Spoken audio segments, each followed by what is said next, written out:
welcome to KREB News Network. I'm Ryan Geary, along with my co-host, Brett Pryor. Good morning, everyone. Today we bring you a special report that gives you, our viewers, an in-depth look into the events from the establishment of the American colonies by Europeans to the French and Indian War that have been the foundation for the colonies we all call home. We will start with an on-scene report from Ethan Sunshine, who is live with a colonist in Jamestown. Ethan? Hello, I'm Ethan Sunshine, and I'm here with Jamestown colonist George Adams.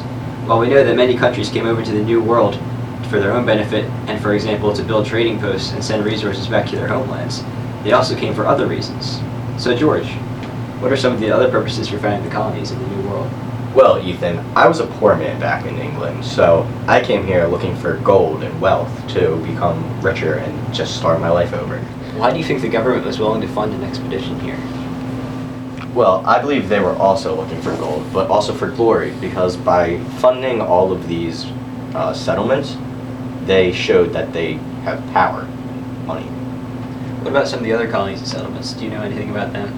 From what I've heard, the people up north came for religious freedom because they were being persecuted back in England. Around here, we're mostly looking to maybe convert the natives, but mostly for gold.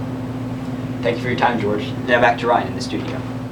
Thank you. We will now discuss how each section created their own identity. As the course of history follows, different sections are usually largely influenced by the culture of who originally founded the territory and the resources that are naturally found in that region.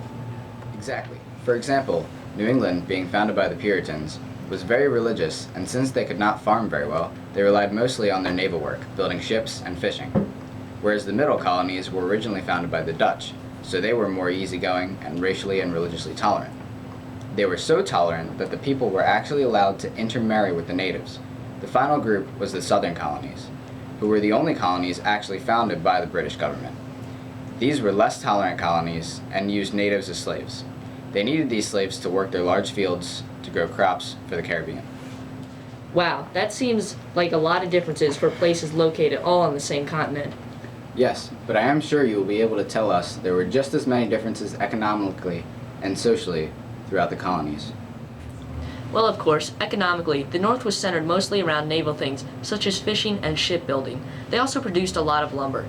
The middle colonies were filled with merchants and artisans. The places there were no merchants, though, there were farmers. These farmers produced wheat and grain, giving the middle colonies the nickname America's breadbasket. The southern colonies focused mostly on farming cash crops on large plantations run by slaves and servants. However, the social aspect was very different from the economic aspect. And for that, we send it over to Ethan. Thanks, guys.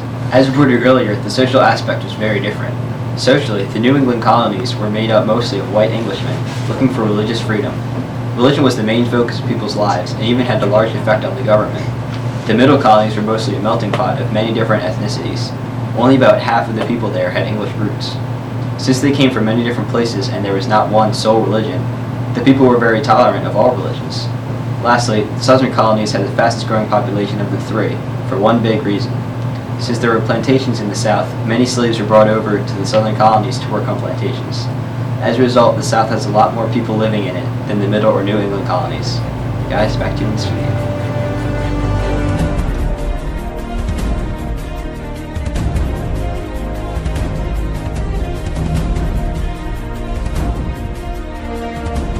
Hello everyone, and welcome back to KREB News Network. The second half of our special report takes a look at the cultural diffusion throughout the colonies as well as the French and Indian War.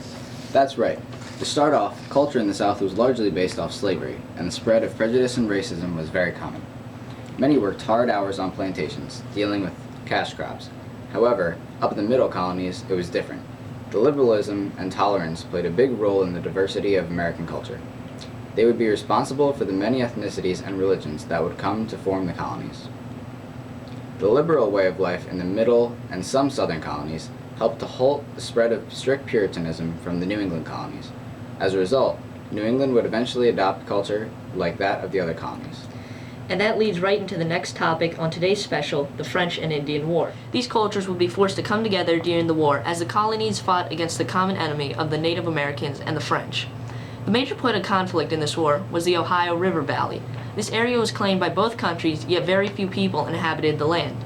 As a result, in efforts to dissuade the British colonists from settling in this area, the French built Fort Duquesne.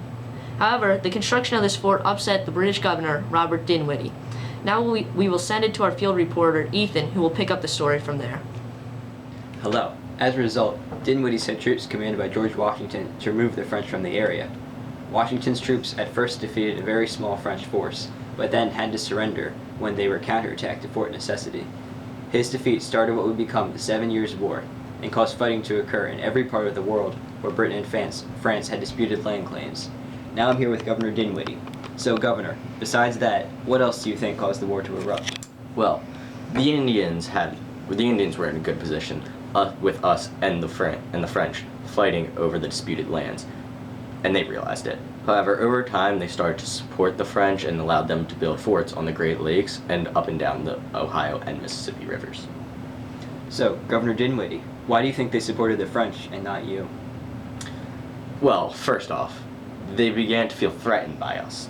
And second, the French only had 70,000 French citizens in the area at the time. As one Delaware chief said, and I quote, "We can drive away the French when we please." Basically, the Indians knew they could overpower the French, but not us, so they allied with the French. Well, thank you for the interview, Governor. Ryan Brett, back to you in the studio. Thanks, Ethan. Lastly, as we come to a close on today's special report brought to you by KREB News Network, we were left with one more question we felt must be answered, and that is, what was the overall significance of the war on the North American colonies? To answer that, we consulted renowned Professor Polina. So, Professor, what were the effects of the 7-Year War? Well, you see, to start off, France gave Canada to Britain, then France gave India to Britain. Well, down south, Spain got Louisiana, so there was a lot of land exchanging hands. Now, in addition to that, Britain began to enforce some acts the colonies didn't like, correct? Correct. The British issued the Proclamation Line that attempted to protect native territory. Also, Britain began to issue and heavily tax the colonies in an attempt to pay off their war debts. Interesting. Now, you said this war would lead to a bigger one? Absolutely. The 7 Years' War gave George Washington experience and reputation as a commander in the army. As a result, he was prepared to lead when the colonies wanted to fight for independence. Between taxing and unfair treatment of the colonies after the 7 Years' War, this caused the American Revolution to break out. So overall, the French and Indian War technically led to the American independence.